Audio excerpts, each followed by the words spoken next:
नमस्कार दोस्तों, स्वागत है आपका न्यू उत्कर्ष आईएएस चैनल पर। आज का हमारा टॉपिक है हिंदी से रस। हम लोग रस के बारे में यहाँ पढ़ने वाले हैं। रस है, अलंकार है, ये सब टॉपिक हमारे काफ़ी इंपॉर्टेंट है, जो कि यूपी ट्रिपल एससी एग्ज़ाम में पूछता है, तो काफ़ी इंपॉर्टेंट है। चलिए इसको शुरू करते हैं। तो रस बेसिकली होता क्या है, तो सबसे पहले रस हमें समझ लें कि होता क्या है। रस क्या होता है कि जैसे कि हम कोई चीज़ पढ़ते हैं, कोई भी काव्य पढ़ते हो या कोई बुक वगैरह आप पढ़ते हैं, तो पढ़ते वक्त अगर उसमें कोई स्टोरी आप पढ़ रहे हैं, तो जैसे कि मान लीजिए रामायण पढ़ रहे हैं, महाभारत पढ़ रहे हैं, तो जब महाभारत पढ़ते हैं तो उसमें कौरवों और पांडवों का जिक्र आता है। तो जब उसमें युद्ध होता है और जिस कारण से युद्ध होता है, जब उस कारण को आप पढ़ते हैं तो आपको क्रोध आएगा।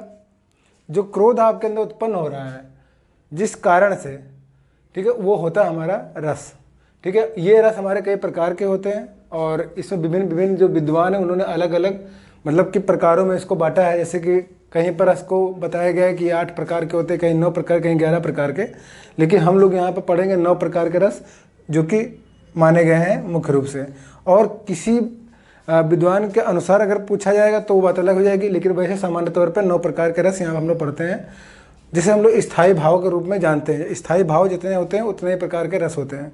तो इसको हम लोग पढ़ेंगे और डिटेल में क्या चीज़ें रस के अंदर और क्या क्या चीज़ों को हम लोग शामिल कर सकते हैं, क्योंकि रस को डिफाइन करते हो सिर्फ रस ही नहीं है। रस को डिफाइन करते हम सारी चीज़ें पढ़ लेंगे तो हमको समझ में आएगा रस बेसिकली होता क्या है।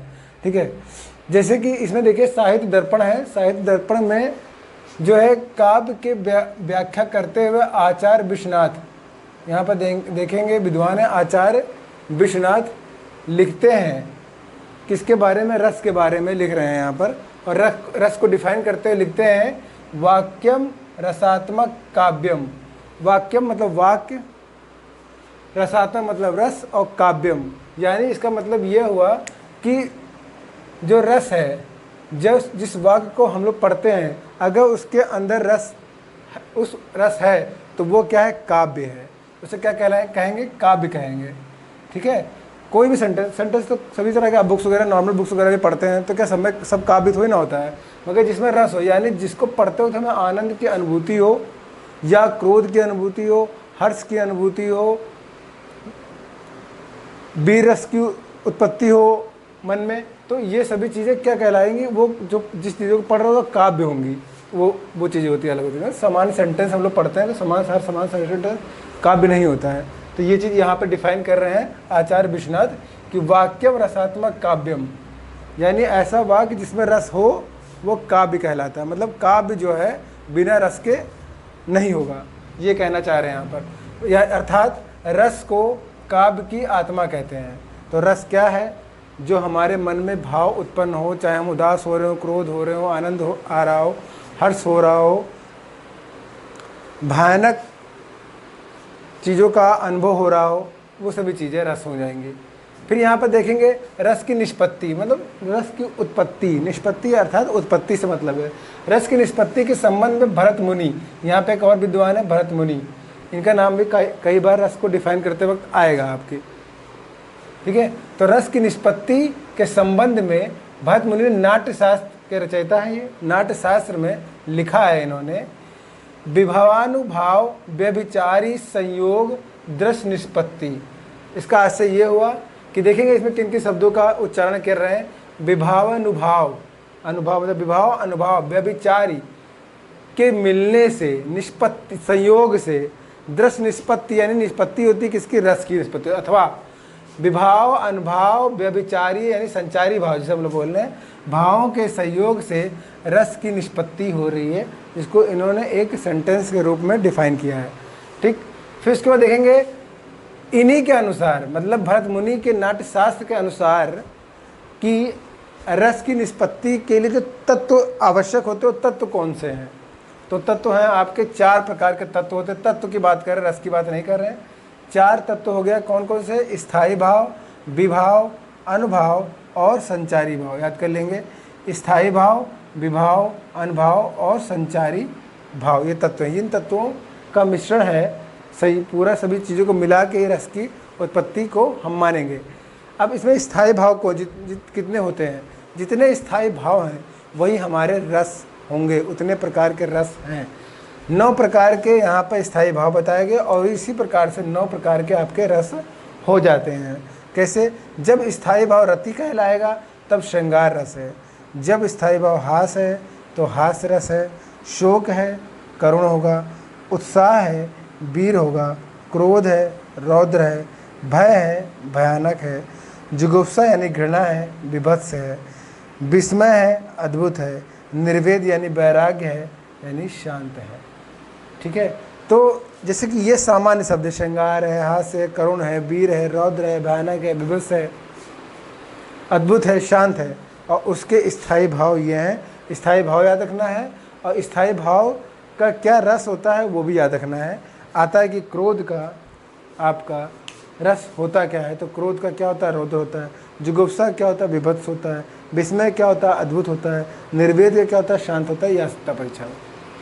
अब चूंकि ये तो स्थायी भाव मैंने डिफाइन कर दिया, स्थायी भाव इतने हो गए 9 प्रकार। अब आते हैं दूसरा बिंदु है विभाव, जो तत्व है विभाव। विभाव क्या होता है? रसों की उदित, रसों को उदित और उद्दीप्त मतलब उत्पन्न करना, प्रज्वलित कर रहा है, करने वाली सामग्री विभाव कहलाती है। मतलब कोई चीज़ हम देख रहे हैं, वो जो वस्तु है, वो जो व्यक्ति है, उसी व्यक्ति के कारण हमारे मन में रस उत्पन्न हुआ, या उसी चीज़ के कारण, उसी वस्तु के कारण हमारे मन में रस उत्पन्न हुआ है, तो वो विभाव है। अब वो क्या एक्टिविटी कर रहा है जिसके कारण वो अलग चीज़ हो जाएगी, वो अलग चीज़ कहलाएगी। लेकिन किसी व्यक्ति के कारण, किसी वस्तु को देखकर, या पुस्तक हम पढ़ रहे हैं ना, तो पुस्तक के अंदर पढ़ रहे हैं ना, तो पुस्तक ही जो है जिसके कारण वो हो रहा है, मतलब कारण नहीं कहेंगे, उस वस्तु को कहेंगे। ठीक है, तो वो क्या कहलाएगी? हमारी विभाव कहलाएगी। ये 3 भेद होते हैं इसके अंदर, आलंबन, उद्दीपन, आश्रय। तो देखें, आलंबन जो है, आलंबन क्या है? किसी वस्तु तथा व्यक्ति के कारण स्थायी भाव जागृत होता है। ये मैं बता रहा था आप लोग, किसी चीज़ के कारण, तो वो वस्तु मैंने देख ली, वो कारण, वो व्यक्ति मैंने देखा, जिसकी वजह से हमारे मन में रस की उत्पत्ति हो रही है, मतलब स्थायी भाव उत्पन्न हो रहा है। मैंने स्थायी भाव लिखा ना, स्थायी भाव ही रस है, तो वह है आलंबन। तो आलंबन है यानी नायक या नायिका हो सकती है, प्रकृति हो सकती है, क्या कोई भी चीज़ हो सकती है। नेचर में तो बहुत चीज़ें पाई जाती हैं, कोई भी चीज़, वो आलंबन है। उद्दीपन क्या है? स्थायी भाव को उद्दीप्त या तीव्र करने वाला कारण। देखें टर्मोलॉजी, कारण मतलब कि वो हंस रहा है तो उसको देख के हंसी आ रही है हमको, वो रो रहा है तो उसके, वो व्यक्ति तो है लेकिन वो व्यक्ति रो रहा है तो हमको रोना आ रहा है। ठीक है, तो वो रोना कारण क्या है? कारण उसका रोना है तो हमें रोना आ रहा है। वो व्यक्ति तो है, वो जो व्यक्ति है जिसको देख रहे हैं हम, तो वो तो आलंबन है, लेकिन वो व्यक्ति की वजह से हम क्यों रो रहे हैं? क्योंकि वो रो रहा है इसलिए हम रो रहे हैं। तो वो रोना जो है वो हमारा उद्दीपन हो गया। जैसे नायिका का सौंदर्य, श्रृंगार रस की उत्पत्ति हो रही है। ठीक है, कोई बच्चा रो रहा है तो उसके लेके एक मन में अलग तरह का भाव उत्पन्न हो रहा है। ठीक है, वात्सल्य उत्पन्न हो रहा है, तो बच्चे के रोने से वात्सल्य उत्पन्न हो रहा है। तो बच्चा रो रहा है तो वात्सल्य उत्पन्न हो रहा है ना, बच्चे को देख रहे हैं तो वो आलंबन है, मगर बच्चा रो रहा है तो वात्सल्य उत्पन्न हो रहा है, तो उद्दीपन है। आश्रय क्या है? जिसके हृदय में भाव उत्पन्न हो रहा है। जैसे किसी बच्चा रो रहा है, उस रोने के कारण किसी व्यक्ति के अंदर वात्सल्य उत्पन्न हो रहा है, तो जिस व्यक्ति के अंदर वात्सल्य उत्पन्न हो रहा है जिसके हृदय में, वह क्या है? आश्रय है। तो 3 चीज़ें, आलंबन, उद्दीपन और आश्रय, यह आता है परीक्षा में कि होता क्या है, डिफाइन कैसे करेंगे, ऑप्शन बना के दे देंगे आप। अब आते तीसरा, अनुभव। तीसरा तत्व क्या है? अनुभव। मनोगत भाव को व्यक्त करने वाली शारीरिक और मानसिक चेष्टाएं। मतलब किसके कारण? वो जो चेष्टा, रो रहा है, हंस रहा है व्यक्ति, वो जो चेष्टा कर रहा है, मतलब हंस रहा है या हंसा रहा है। जैसे मतलब कोई आप कॉमेडी शो देख रहे हैं, तो जो कॉमेडी जिसका कारण से वो जो चेष्टा कर, जो एक्टिविटी कर रहा है, वो तरह तरह का चेहरा बना रहा है, मुँह बना रहा है, तरह तरह का एक्टिविटी कर रहा है, फिजिकल एक्टिविटी कर रहा है, कुछ बना रहा है, तो वो क्या है? अनुभव कहलाएगा। अब उस अनुभव के अंदर 2 चीज़ें हो जाएंगी। क्या होंगी? एक कायिक क्रिया होगी, एक सात्विक क्रिया होगी। अब कायिक क्रिया, सात्विक क्रिया क्या है? कायिक क्रिया शारीरिक चेष्टाएं कर रहा है, सारे हाथ पैर हिला रहा है, मुंह बना रहा है। ठीक है, कटाक्षपात हो गया, हाथ से इशारे करना, निश्वास, उच्छ्वास आदि, इस एक्टिविटी कर रहा है। तो शारीरिक चेष्टाएं कर रहा है, तो कायिक अनुभव कहला रहा है। सात्विक अनुभव जो शारीरिक चेष्टाएं स्वाभाविक रूप से स्वतः उत्पन्न हो जाती हैं, इनकी संख्या 8 है। तो जैसे रोमांच, कंप, स्वेद, स्वरभम, अश्रु, वैवर्ण, चेहरे का रंग उड़ जाना, स्तंभ मतलब शरीर की चेष्टा का रुक जाना, प्रलय चेतना शून्य हो जाना। तो ये सभी क्या है? सात्विक है। सात्विक में जो खुद ब खुद हो रही हो, कोई चीज़ को देखा, खुद ब खुद बॉडी के अंदर इस तरह की एक्टिविटी हो गई, मतलब कि हम न चाह के भी हमारे अंदर आ जा रहा। हमने सांप देखा, हम डर गए अचानक से, मतलब जान नहीं पाए, हम अचानक डर के दूर हट गए, वो हो गया, तो वो सात्विक है। जब जानबूझ के कुछ कर रहे हो तो वो है कायिक अनुभव। अब आता है अंतिम तत्व है संचारी भाव। संचारी भाव क्या होता है? जो भाव मन में केवल अल्पकाल तक संचरण करके थोड़ी देर के लिए आया फिर चला जाए।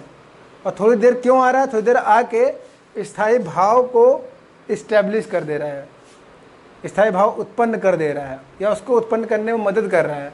और इस संचारी भाव, संचारी ना संचरण कर रहा है तुरंत, जो भाव मन में केवल अल्पकाल तक संचरण करके चले जाते हैं उन्हें व्यभिचारी भाव भी कहते हैं। याद रखिएगा। जैसे ऐसे तो इसकी संख्या 33 है, यही याद रखना है आपको। 33 कहाँ याद कर लेंगे, बस आपको 33 होती है संचारी भाव। उदाहरण के तौर पे देखेंगे, जैसे मद है, जड़ता है, उग्रता है, हर्ष है, स्वप्न है, उन्माद है, मरण है, अमर्ष है, चापल्य है, ऐसे और भी हैं। मतलब ऐसे 33 हैं। 33 संचारी भाव बताए गए हैं, ये याद रखना बस 33। वो 33 कौन कौन से वो याद करने की आवश्यकता नहीं है, ठीक है? याद भी नहीं कर पाएंगे, 33 कहाँ याद कर लेंगे, ठीक है? बस स्थायी भाव 9 है, इसको याद रखना है आपको। जब हम 10 या 11 प्रकार की बात करेंगे तो कुछ और ऐड हो जाएंगे, ठीक है? तो ये तो स्टार्टिंग है, इन्हीं तत्वों के कारण उत्पन्न होता है रस।